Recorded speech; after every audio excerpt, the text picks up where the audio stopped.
चाय की दुकान, जहां दुनिया से जुड़ी हर खबर मिल जाएगी आपको। भले हम डिजिटल युग में जी रहे हैं, जहां कोई भी खबर सिर्फ उंगलियों को घुमाने से मिल जाती है, पर उससे भी तेज खबर मिलेगी आपको चाय की दुकान पर।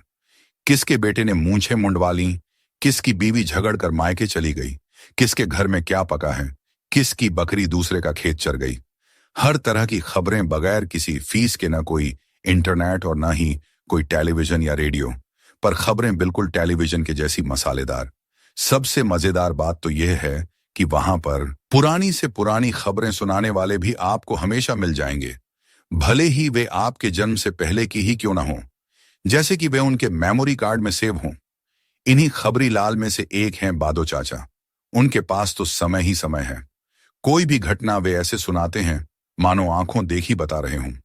गांव के हर गली नुक्कड़, चौक चौराहे पर मिल जाएंगे। आप उनसे इस नुक्कड़ पर मिलकर जाएं और अगले नुक्कड़ पर आपसे पहले वे पहुंचे रहते हैं। वे किस रास्ते से जाते हैं आज तक कोई नहीं जान पाया। इमरान ने जब से होश संभाला है तब से उन्हें वैसा का वैसा ही देख रहा है। बाल तो उनके 20 साल पहले ही पक चुके थे, पर उनकी शारीरिक बनावट में आज भी कोई बदलाव या बुढ़ापेपन की झलक नहीं दिखती है, मानो उनके लिए समय रुक गया हो। कोई कह नहीं सकता कि वे नाती पोते वाले हैं। सुबह सुबह रघु चाचा की चाय की दुकान पर चाय प्रेमियों का जमावड़ा लगना शुरू हो गया। ये ठीक उसी तरह होता है जिस तरह शहर के किसी रेस्टोरेंट में।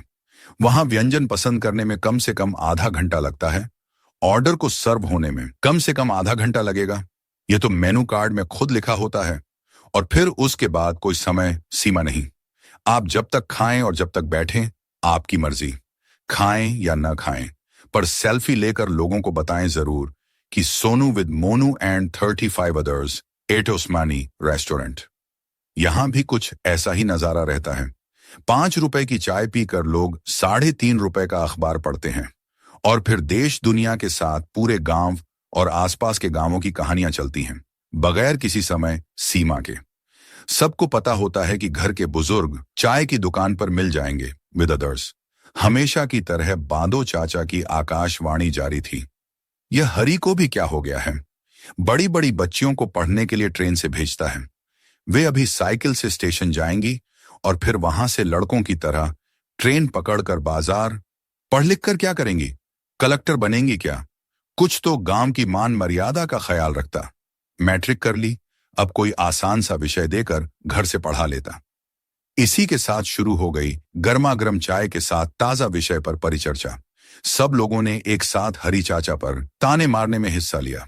कोई कहता कि खुद तो अंगूठा छाप है, अब चला है भैया बेटियों को पढ़ाने, तो कोई कहता कि पढ़कर वहीं चूल्हा चौका ही संभालेंगी, इंदिरा गांधी थोड़े ना बन जाएंगी।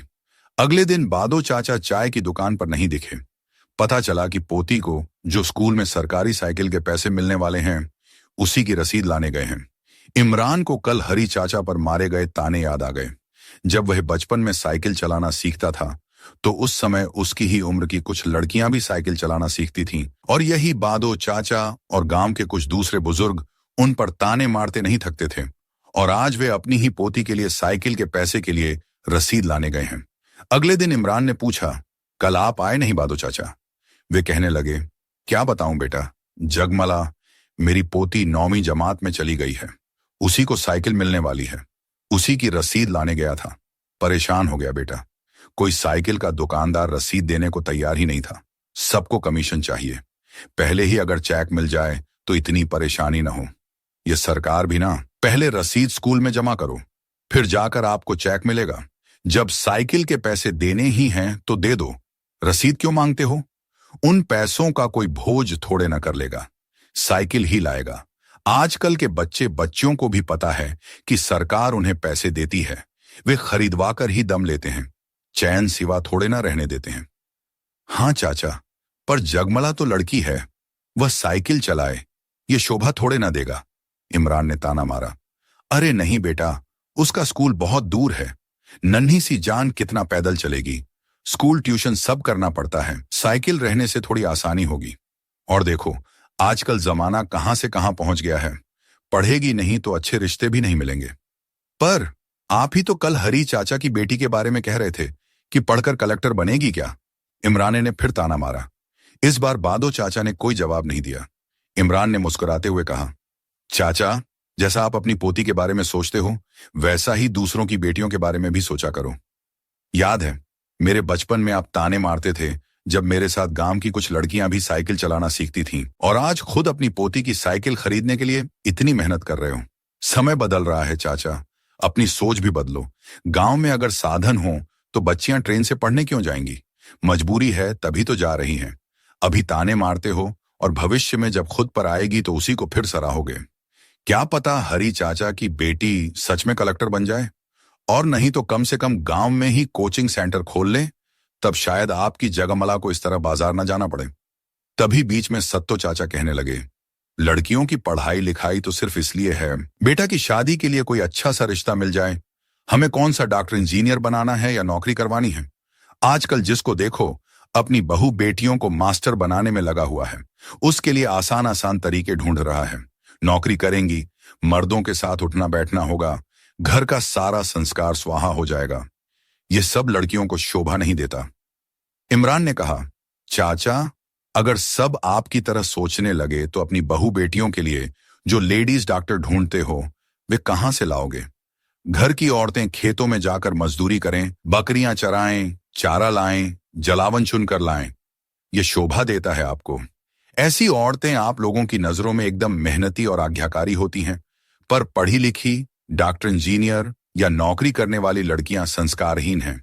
क्या खेत खलिहानों में सिर्फ औरतें ही काम करती हैं? वहां भी तो मर्द रहते हैं। बचपन से देख रहा हूं कि चाची ही चाय की दुकान संभालती हैं। रघु चाचा की तो रात वाली उतरी भी नहीं होगी अभी तक। यहां भी तो सिर्फ मर्द ही रहते हैं, और यहां पर कितनी संस्कार की बातें होती हैं ये तो आप सब भी जानते हो। यह सुनकर सब चुप, किसी ने कोई सवाल जवाब नहीं किया। इमरान वहां से चला गया। 2 दिन बाद जब इमरान सुबह सुबह ट्रेन पकड़ने जा रहा था तो उसने देखा कि स्टेशन जाने के रास्ते में जो मैदान पड़ता था वहां बादो चाचा अपनी पोती को साइकिल चलाना सिखा रहे थे। चाचा की नजरें इमरान से मिली और वे मुस्कुरा दिए। चाय की दुकान पर कही गई इमरान की बातें उन पर असर कर गई थीं।